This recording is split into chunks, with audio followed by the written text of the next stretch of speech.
kusog sa linog.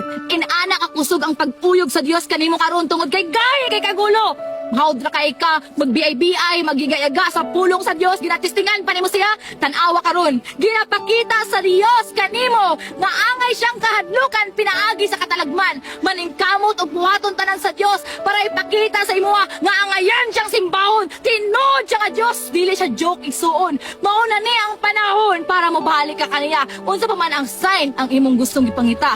Linog, baha, korupsyon, dautan kay mga tao karon mga ginabuhat karon sa kalibutan. Kulang pa ba na nga sign para ma-realize nimo nga kailangan nimo ang Ginoo? Kabalo baka wala na gituyo sa Ginoo ang linog para pasakitan ang mga tao, para hadlokon, para hulgaon, para mapahamak ang mga tao dili. Gituyo na sa Dios para makarealize ta nga kailangan nato siya.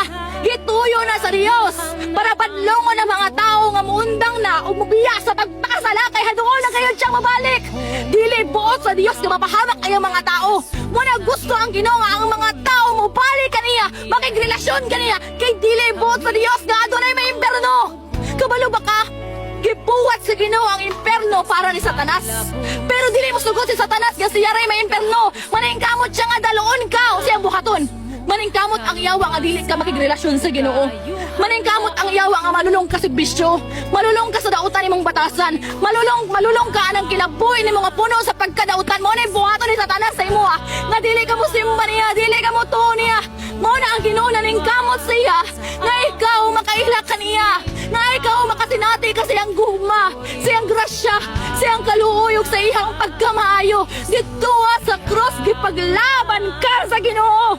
Mao na nga tungod kay gahi kay tag-ulo kapila nata nakadungog na naiwali. Bisag sa Facebook makadungog kag pulong sa Ginoo. Pero gahi ra gyapon kag gulo. Muna iagi sa Dios og katalagman. Iagi sa Dios ang iyang tingog pinaagi sa linog para makarealize ka nga dapat ka mo alagad sa Ginoo kay kung wala ang Dios, wala gayud tay mabuhat. Kabalo ba ka nga ikaw ang rason nga nung wala pa nibalik ang Ginoo? Kabalo kaningon siya sa 2 Peter 3 verse 9. Ang Ginoo dili maglangan pagtuman sa iyang gisaad sumala sa ginauna sa uban. Apan siya nagpailog kaninyo kay dili siya buot nga may usa nga malaglag kundili nga ang tanan maghinulsol og mubiya sa ilang mga sala. Ang pangandoy sa Dios maluwas ang tanan. Mao nang gibuhat tanan sa Dios. Bisag karon nagtanaw kani nga Facebook mao na ang sign nga ginakumusta ka ni Lord, ginauyog kaniya, ginadasig kaniya makigrelasyon kaniya ano kung wala kay relasyon sa Ginoo. Kung mamatay ka walay Ginoo, prangkahan di ka pagstorya, maimberno ka. Mao na kung sa dihang duna kay Jesus, sa dihang bubuhi ka sa sala, tagaan kag bagong kinabuhi sa Ginoo. Kaya kaniya ayo sa bisag unsa man nabuhat nimong dautan pasayloon ka sa Dios. Sultian ka sa dihang testingan nimo ang mga alagad sa Ginoo, mabag-o imong kinabuhi. Bago simba kaniya, masinati nimo ang mga plano nga giandam niya para kanimo. Busayo pagkayang imong kasing-kasing ano, nasa kaulihan ang pagsisisi. Ayaw sugot na magmahay ka sa las na. Una samdang buhi pa ka, tawag sa Dios, sangbit sa Dios, alagad kanya paubos na ang reason na nang kita mo simba sa Ginoo tungod na sa atong garbo. Feeling na to kaya to tong kagalingon nga kitara. So tiyan di ka dili imong trabaho makaluwat nimo, dili imong pamilya, dili imong kwarta, dili ang mga butang aning kalibutan ang may makaluwas nimo kun dili si Ginoo Jesus. Mo na ang pinaka number 1 nga buhaton nimo karon. Tuwata si Jesus. Pagigrelasyon kaniya, buhi ang sala, buhi ang pagbisyo, buhi ang dautan nga pamatasan, buhi ang pagdumot, tanang butang, tanang kinaya nga dili iya sa Dios, buhi ana. Sultihan ti tagaan ka kusog sa Ginoo para magbag-o, tagaan ka kusog sa Ginoo para ma-overcome nimo ang tanan. Haduol ng pagbalik sa Ginoo, sultihan ti ka, ayaw na paabuta ugma. Dagan kay maingon pastora di pa ko ready, ugma na ko musimba, sunod ugma na ko musimba, diya na ko musimba pag wala ko'y problema na unsa dehi ka. Ingon ang Biblia, mubalik ang Ginoo sama sa kawatan, wa ka kabalo ka sa mubalik ang Ginoo. Pwede karon, pwede unya, pwede ugma.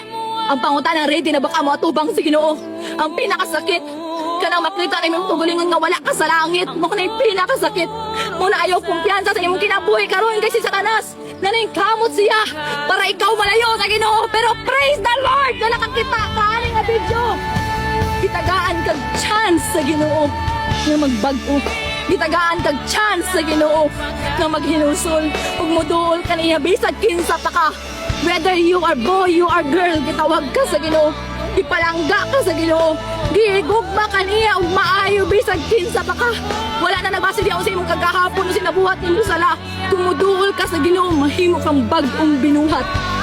Mauna ni ang panahon nga mobalik ka sa Dios. Tanang namugnaw diha, tanang mga backslider dra, tanang wala pa simba-simba dra, tanang wala pa nialaga sila. Mauna ni ang panahon nga mobalik ka niya. Balik sa Dios, balik sa pulong sa Ginoo kay luoy kaayo ka sa dihang walay Dios. Kung andi ka tinuod ang impierno, tinuod ang langit. Ikapoy namang gani kaning kalibutan nga punog ka sakit. Unsa na lang dito sa impyerno nga punog kalayo, dito sa bawon ka dito, dito masunog ka dito ka mamatay. Grabe ang kasakit sa impyerno. Wala samtang buhi pa ka, pag ginawa pa ka, napakay kusog. Tawag sa Dios.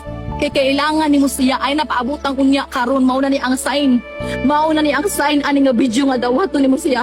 Kung sa man ang mga tinaguan ni mo dira di ka katago anak kita na sa Dios. Walay matago kaniya. Mauna I encourage everyone. Duol ta sa Dios. Simbaho na to siya tungod. Angayan siya. Angayan siya. Imagine tungod sa kabutan ni Lord nagpaabot siya nimo. Mubalik kaniya. Dili gusto ang Ginoo nga sa pagbalik niya diri ka nagpabilin ka kung kasasala. Noon ang gitugot sa Ginoo nga na mga bagyo, na mga corruption, punog kagubot. Gusto ginatudluan ka ni Lord nga dapat sa iyaha ka mo salig. Sa iyaha ka mo depend. Sa iyaha dapat ka makaila. Nganong kaning kalibutan lumalapay lang ta. Ang purpose ng nabuhi ta diri para pasidunggan ang Dios. Musa ayaw yaga ang pulong sa Ginoo nga bisag unsaon niya magtesting dili ka katupong sa kamaayo ni Lord. Di ka katupong sa iyang pagagamanan. Ang ngayang kahadlukan ang Ginoo tungod kay balaan siya.